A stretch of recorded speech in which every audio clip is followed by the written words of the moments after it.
श्री भगवान बोले अर्जुन जी से, क्या बोले, जो भक्तजन समझना चाहिए। जिस प्रकार से सांप बिच्छू जन्म लेती है, सांप बिच्छा सांप अपने अनज्ञानी की वजह से अपने बच्चों को खा जाता है। सांप ने बच्चा जैसी पैदा करती है तो सांप ने अनज्ञानी के वजह से सांप क्या करती है, अपने बच्चों को निगल जाती है।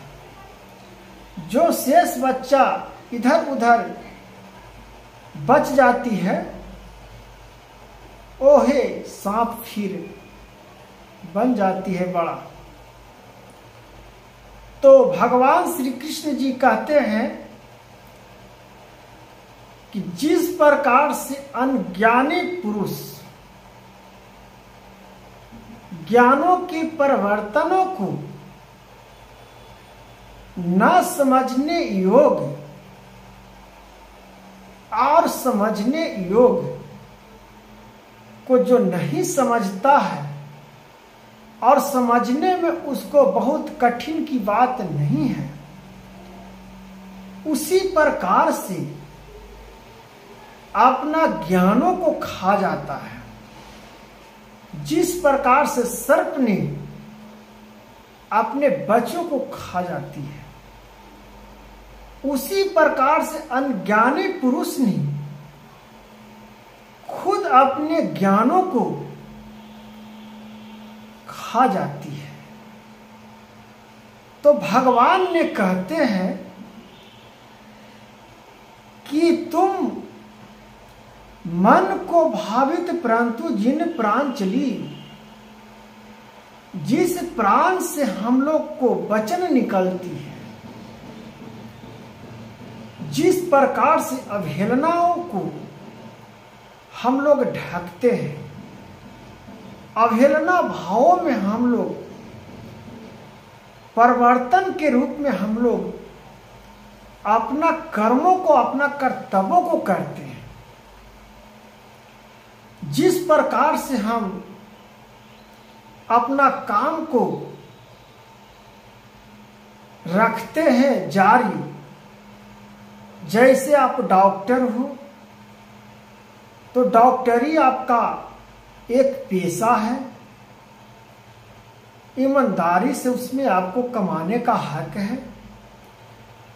जिस प्रकार से आप जिस पदवी पे रहो,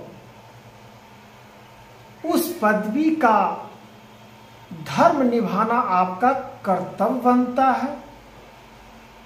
जो विद्यार्थी जीवन हो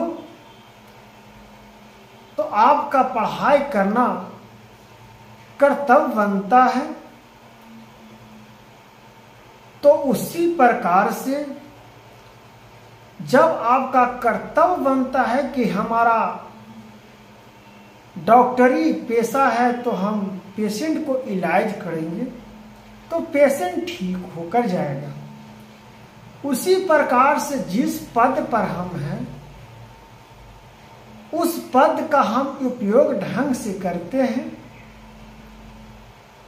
कि हम इस पद को शपथ लेते हैं कि हम इस पद को हम अच्छे से निभाएंगे और जो जनता की बात रहेगी उसको हम सुनेंगे और उसको हम सुलझाएंगे। उसी प्रकार से हर विद्यार्थियों को मन में होती है कि मैंने अपना मेहनत पढ़ाई करूंगा तो एक दिन सफलता की सीढ़ियां हम चूमूंगा। और सत्य बात है कि सफलता मिलती है। जब मंजिल चाह जाते हो तो मंजिल आपका मिल जाती है। उसी प्रकार से कहा गया है, गीता रूपी श्री कृष्ण भगवान ने कहे हैं कि अनज्ञानी की तरह आपको नहीं बनना होगा। जैसे सर्प ने अपने बच्चों को निगल जाता है अनज्ञानी की वजह से, उसी प्रकार से अपने पद को, अपना पदवी को अनज्ञानी रूपी न निगलो, क्योंकि अनज्ञानी रूपी जब निगल जाएगा तो तुम्हारा ज्ञान कहाँ प्राप्त है, ज्ञान कहाँ है आपका दर्शाया। ज्ञान अपने आप को ज्ञानी कहने से नहीं होता। 10 समाज ने आपको अच्छा कहा तब समझो कि आपका भगवान का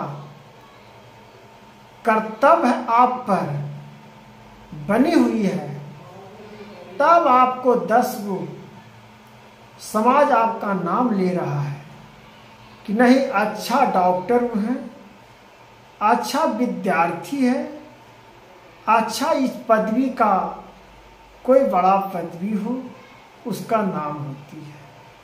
जैसे आज हम लोग भगवान का नाम ले रहे हैं, क्यों मुख पर भगवान भगवान का जाप कर रहे हैं, क्यों भगवान के हम लोग बार बार कहते हैं कि भगवान का शरण में जाइए तब आपका कल्याण होगा। इसी अंधकार के वजह से भगवान को हम लोग मानते हैं।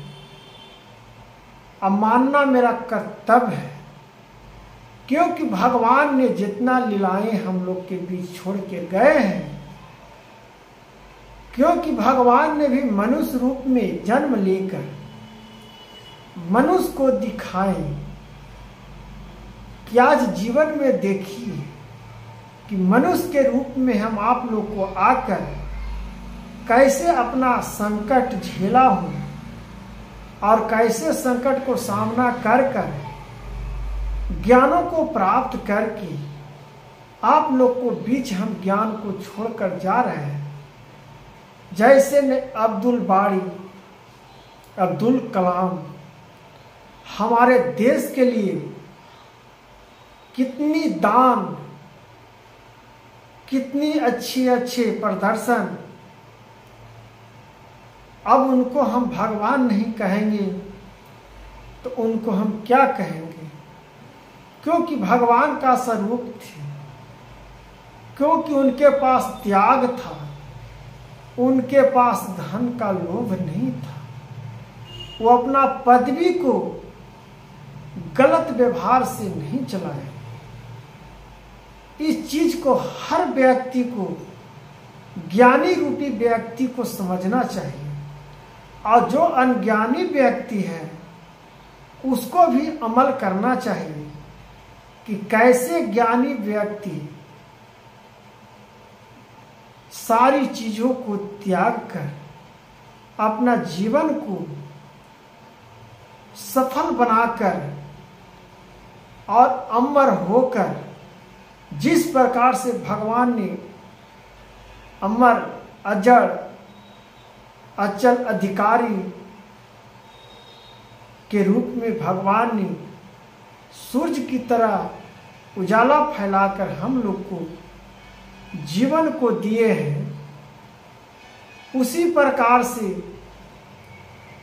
हमारे कलाम जी, अब्दुल कलाम जी ने अपना देश के लिए क्या कुर्बान की, अपना देश के लिए उसी प्रकार से अपना उतना बड़ा साइंटिस्ट नहीं आप बन सकते हो तो अपना समाज के जो आप जिस माहौल में रहते हो उस माहौल को तो सुधार सकते हो, उस माहौल को तो आप बता सकते हो कि कैसे आपको जीवन व्यतीत करना होगा, कैसे आप झूठ नहीं बोलिए, कैसे अपना मार्गदर्शन को अपनाइए। कैसे अपना ज्ञानों को प्रदर्शन से हर व्यक्ति को दिलों में राज करिए। ऐसा जब आपका अंधकार निकल जाएगा तो आप ज्ञानी रूपी पुरुष कहलाने योग्य बिल्कुल आप हो जाइएगा। और सभी माताओं बहनों को भी जीवन में इस चीज को अपनाना चाहिए कि किस प्रकार से हमारा देश में भगवान ने बड़े बड़े हमारे इंजीनियर साइंटिस्ट किए नाना प्रकार के नाम हैं, वर्णन है। सभी को तो विचारों को आप सुन रहे होंगे, समझ रहे होंगे कि हमारे देश के लिए कौन कौन क्या किए नहीं किए। तब भगवान श्री कृष्ण उसी प्रकार से वर्णन को अपना भक्तों ने कहे कि अंधकार से निकलिए। जैसे सर्प को ज्ञान नहीं है कि मेरा ही बच्चा है तो सांप नहीं अपना बच्चा को निगलता, लेकिन उसके पास ज्ञान नहीं है, उसके वजह से वो अपने बच्चों को खा जाता है। तो ऐसा मनुष्य जीवन में अगर अपने ज्ञानों को ढक लीजिएगा तो कैसे जीवन आप जी लीजिएगा ढंग से। तो हे भक्तजन, हे माताएं बहनों, हे पिता दाखिल, मैं सभी को इस संदेश को,